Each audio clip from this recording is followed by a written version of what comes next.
Hello brothers and sisters, welcome to today's episode on Dangerous African Confessions HD. Today, we have the part 2 of the confession of the man who sacrificed his beloved wife for money rituals, only to find himself consumed by guilt and relentlessly haunted by the tormented spirit of his departed wife. Please, before we go into the story, kindly do subscribe to the channel if you haven't already. Please like the video and hit the notification bell so you will receive a notification anytime we upload a video. Thank you. And let's get into the story. The thirst of becoming rich made me offered up a sinister deal, my wife's life in exchange for unimaginable riches. After everything, they asked for my bank account number. They told me that they would deposit 500,000 Ghana cedis in it.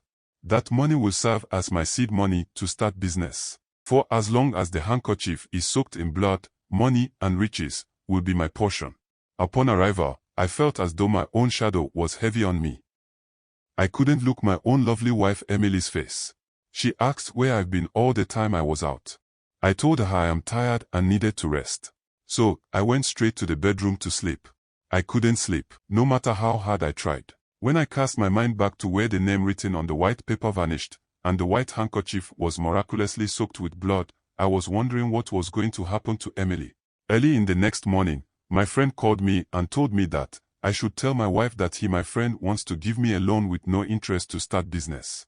I asked why he wants me to do that, and he said that, so that Emily will not suspect anything nor start asking me where I got the 500,000 from. So, I got up from the bed and walked straight to the kitchen where Emily was busy preparing breakfast. So, I told him that my friend wants to give me a loan to start business without any interest on it. She was happy to hear the good news and asked me to call him for her. Emily thanked my friend when I called him. She said all sorts of how God was going to bless him for his generosity. She invited him over for dinner.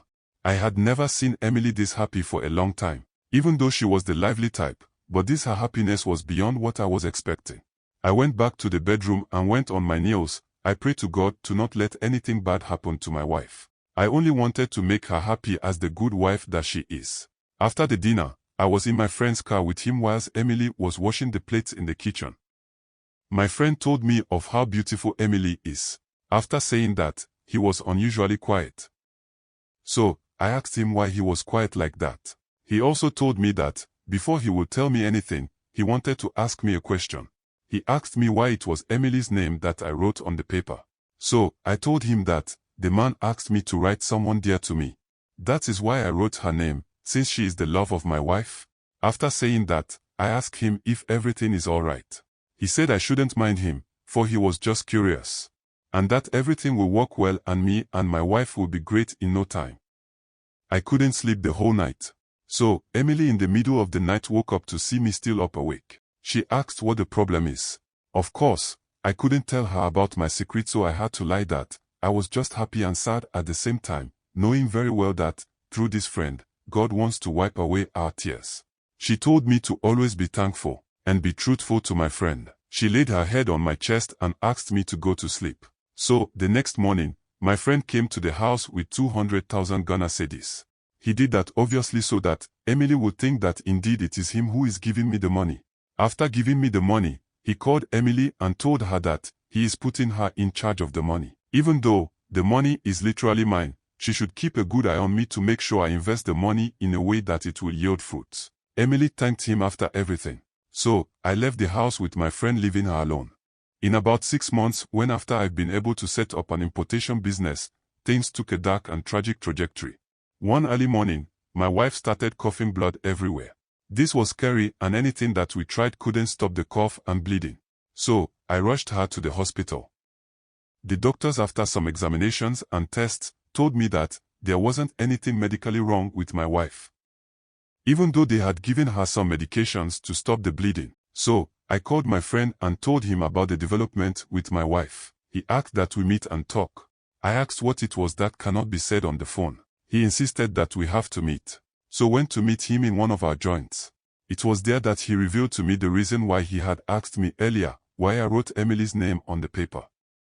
He told me that I had given up Emily's soul in exchange of wealth and power. For any cough and bleeding that she will be experiencing will be filling the calabash in which the white handkerchief is in with blood. This will sacrifice is what is going to cement my money, businesses and whatever I will be doing. So, I asked if that is the case, how come he didn't sacrifice anything for his wealth? This was when he told me that he had done his own sacrifice long time. He told me when he was asked to write what or who is dear to him, he chose to sacrifice his manhood instead of his mother, father, or anyone. So, the reason I don't see him with ladies is because his manhood is not working. He told me I should be prepared because, in no time Emily would die. As soon as he said this to me, I rushed out and went straight to the hospital. I went to the hospital only to find my beautiful Emily lying dead on the hospital bed. In fact, I cried, I shouted at God, pleaded with him, to bring her back and take me instead. Emily had done nothing but to love me with her whole heart. How could I do this to her? I didn't know when my friend came to the hospital. He helped me up and took me back to the house. 5 months after Emily's death and burial, I started seeing her in our house. Whenever I return from work to the house, before I will open my door, it's like someone do have my spare key. The door will unlock by itself, and I could hear a footstep. Sometimes too, I will see a shadow which is not mine on the wall. This became so intense that I started hearing Emily crying and asking me why I did that to her. One day, as I was about to enter my car in my compound, someone tapped my shoulder. When I turned to look at the person, I received a heavy slap without seeing anyone in the compound except my gateman who at this time had opened the gate for me. I rushed back inside the house and called my friend to come over. He rushed in no time. I explained everything to him and he asked that we go to where the sacrifice was made. We went to meet the men and explained to them what has been happening to me. The old man gave me something to put on my waist. He told me that will prevent Emily's ghost from tormenting me. Now, she is not causing any harm. But what is happening in my house is that, anytime I will enter the house, I will see Emily's ghost. It's like she is always in the house with me. Sometimes I will come and will hear her voice singing the songs that she loved to listen to. Right now, I know people are already talking and suspecting me, but obviously they won't face me. They say it behind my back and it's only those who are benefiting from me who are able to tell me what people are saying. Honestly, I am tired. I feel like I am carrying a heavy burden on my shoulders. I always feel so heavy and tired. Also, I feel like I have her shadow following me everywhere I go. I want to commit suicide. Because honestly, this life is not the life I wanted. This is not the life that I chose, the life that I want. I only pray that my soul will be saved when I die because I can't live to see tomorrow. The burden is too much for me. In our quest to find money, my brothers and sisters, let us be mindful of the choices that we make. Please like, subscribe and share our videos. Hit the notification bell so you will receive a notification anytime we upload a video. Thank you and see you in our next video.